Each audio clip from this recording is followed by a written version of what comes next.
Olá, alunos, tudo bem? Hoje nós vamos dar nossa continuidade sobre o segundo reinado, tá? Do imperador Dom Pedro II, que ele assumiu o poder em 1840, tá? E acabou em 1889, mas ainda nós não falamos do fim do segundo reinado. Nós vamos falar aqui da imigração, tá, para o Brasil no segundo reinado. Lembrando aqui, dando uma voltinha lá naquelas aulas que nós tivemos de segundo reinado, o produto de exportação, o produto agrícola que o Brasil tinha para exportar, né, sua economia estava baseada no cultivo de quê? No cultivo do café no segundo reinado. Nós temos aí as plantações de café no sudeste, tá, do Brasil. O café começou a ser plantado no Rio de Janeiro, no Vale do Paraíba, depois em São Paulo e em Minas Gerais. No Vale do Paraíba, o latifúndio e a monocultura e a escravidão também ela foi base dessa economia do segundo reinado. E também nós temos esse cultivo do café no oeste paulista. Aí vamos também lembrar da nossa última aula. Na nossa última aula nós falamos da escravidão negra no Brasil colonial, tá? Então, nós temos aí o fim do tráfico negreiro. Em 1845, o parlamento inglês decretou a lei Bill Berden, que dizia o quê? A marinha inglesa ela poderia aprisionar qualquer navio negreiro e levar sua tripulação para ser julgado em Londres. O que aconteceu? O preço do escravo, ele aumenta, porque eu não posso ter mais o tráfico negreiro no Atlântico, tá? Então, a vinda de escravos para o Brasil, para a América, ela vai ser extinguida com a lei de 1845, quando a Inglaterra decretou a lei Bill Berden. Então, nós não temos mais o tráfico negreiro no Oceano Atlântico. O que acontece? Em 1850, com a pressão da Inglaterra, no Brasil nós temos a Lei Eusébio de Queiroz, que ela aboliu o tráfico da África para o Brasil. Tá? Em 1845 nós temos a lei decretada pela Inglaterra, porém só em 1850, quando a Inglaterra está ali, ó, pressionando o Brasil para acabar com a escravidão, com o tráfico negreiro, nós temos a Lei Eusébio de Queiroz. O que acontece? O tráfico interprovincial. Eu não tenho mais traficantes trazendo escravos da África para o Brasil, mas nós temos ainda o tráfico dentro do Brasil. O tráfico de uma província para outra dentro do Brasil ainda continua, tá? Só aboliu o tráfico negreiro da África para o Brasil, tá? O fim do tráfico liberou recursos para serem investidos em outros setores, principalmente no meio urbano, tá? E o preço do escravo aumenta. Eu tenho escassez, eu não tenho mais escravos vindo da África. Então, aqueles escravos que estão aqui, que estão tendo tráfico interprovincial, de uma província para outra, os preços deles vão aumentar em grande escala. Aí a economia imperial. Qual é a base da economia imperial? A cafeicultura, a produção do café, tá? Regiões produtoras, nós temos o Oeste Paulista e Vale do Paraíba, que é o setor tradicional e o setor moderno. Com a falta de escravos, qual vai ser a solução? Vai ser a imigração. Imigração. Com o encarecimento dos escravos, os fazendeiros paulistas passaram a estimular a imigração de mão de obra livre. Começaram a estimular o quê? A vinda de trabalhadores livres de outros lugares da Europa para vir trabalhar aqui no Brasil por um salário, tá? Como é esse sistema? É o sistema de parceria, que fracassou quando o imigrante foi tratado como escravo. Por fim, a partir de 1870, o governo paulista passou a custear a imigração, que aí foi o sistema de colonato. Nós vamos ver como é esse sistema de parceria, esse sistema de colonato, mais a fundo, mais à frente, tá? Existiam boatos de que a terra do Brasil era mais fértil. Ocorreram promessas de terra, onde os colonos poderiam tornarem-se proprietários de terra. Tudo promessa, tá?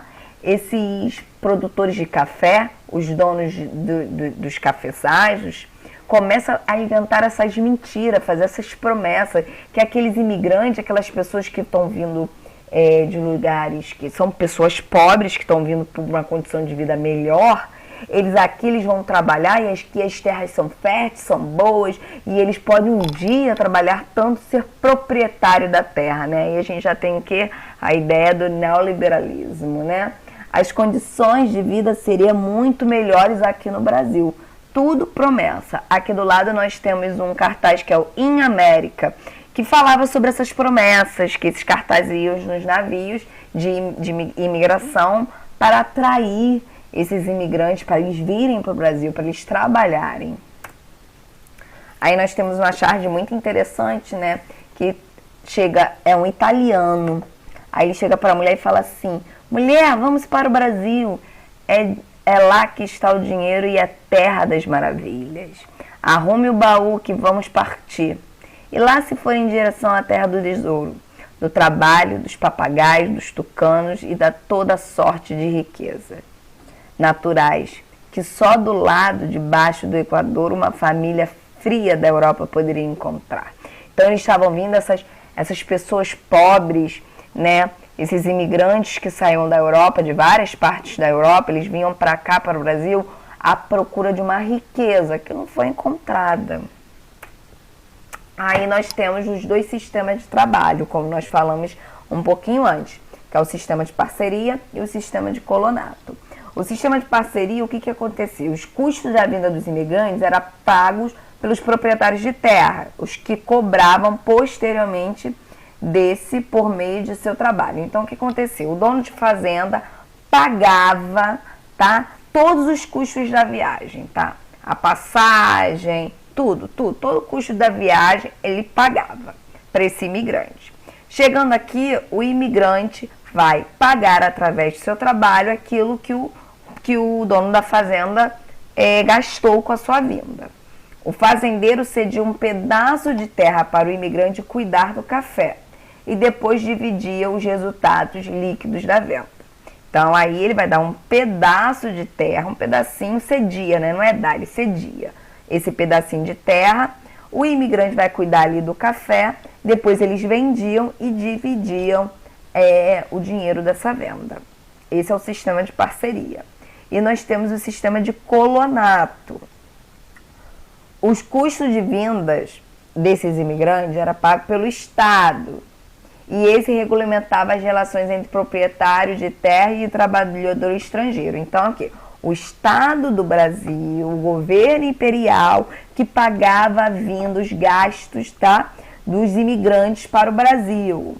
E também era o Estado que vai regulamentar essa relação entre o imigrante que vai vir trabalhar, tá, o trabalhador estrangeiro e o proprietário de terra. E nisso fica acordado o quê? Que ele vai ter um pagamento fixo anual, pagamento conforme a quantidade de pés de cafés cultivados. Então ele vai ter um pagamento anual e esse pagamento vai ser conforme a quantidade de pés que esse imigrante consegue cultivar. E ele também vai ter direito a plantar um produto de subsistência. O que é subsistência? Produtos para a sobrevivência. Então ele pode plantar o trigo, pode plantar o milho, plantar a mandioca, tudo aquilo que ele e sua família vai consumir. O sistema de parceria, o fazendeiro cedia um pedaço de terra para o imigrante cuidar do café. Depois dividir os resultados líquidos da venda. Como eu disse para você, vai lá dar um pedaço, cedia esse pedacinho de terra, né, emprestava, vamos dizer assim. O imigrante ficava ali cuidando do café, cultivava. Depois eles vendiam e dividiam esse dinheiro. Mas tem um problema, que os parceiros já chegavam na fazenda devendo. Se lembra que quem pagava todo o custo de vinda desse estrangeiro para o Brasil era o dono da terra, era o proprietário de terra, então eles já chegavam aqui no Brasil devendo. Então ele já chegava aqui com uma dívida enorme, porque é a passagem do navio, a comida, e não eram preços normais, eram preços altíssimos, tá? A comida que ele vai comer na fazenda. Então tudo isso ele vai dever para o proprietário de terra, o barracão onde ele morava, as ferramentas que ele vai usar, o aluguel das casas.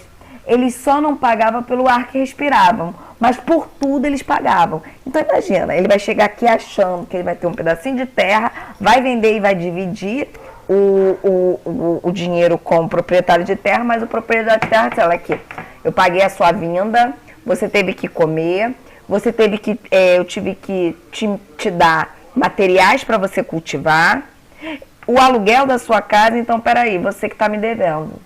Na hora de receber os ganhos da venda do café, os parceiros, os estrangeiros, os imigrantes, eram descontados.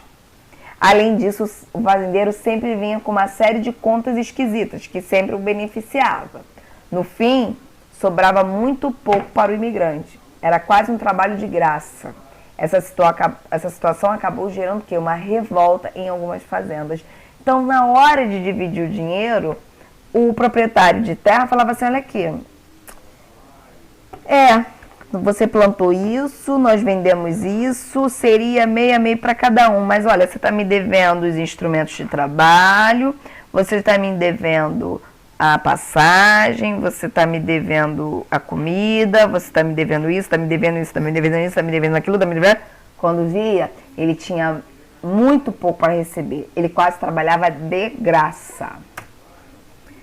O colonado também não era muito diferente não, tá? Segundo esse sistema, as famílias de imigrantes recebiam parte do cafezal para cuidar. Uma dessas vantagens era que os pés de café eram de boa qualidade e tinham uma alta produtividade, ao contrário dos tempos da parceria. O pagamento vinha em duas partes. A primeira, uma quantia anual fixa, uma espécie de salário para cuidar do cafezal. Isso garantia que mesmo que a produção fosse destruída por praga, geada ou seca, o trabalhador iria receber uma porcentagem.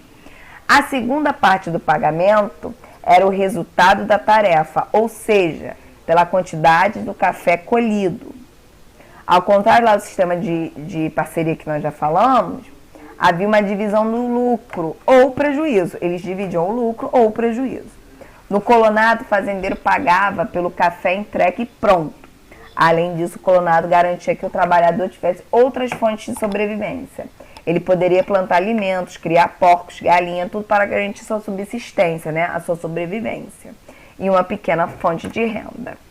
Aí, nós temos uma ilustração, né? Fotos da época dos desembarques de imigrantes, né? Europeus para o Brasil, né? Para vinda para trabalhar. Os navios vinham lotados. Olha aí, os imigrantes trabalhando na terra, ele no trem. Proporção das nacionalidades de imigração para o Brasil. Aí nós temos 31% da vinda de portugueses para o Brasil, tá? Nós temos 4,0% de alemães vindo para o Brasil. Nós temos 4,2% de japoneses vindos para o Brasil. 13% de espanhóis vindos para o Brasil e 30% de italianos vindo para o Brasil.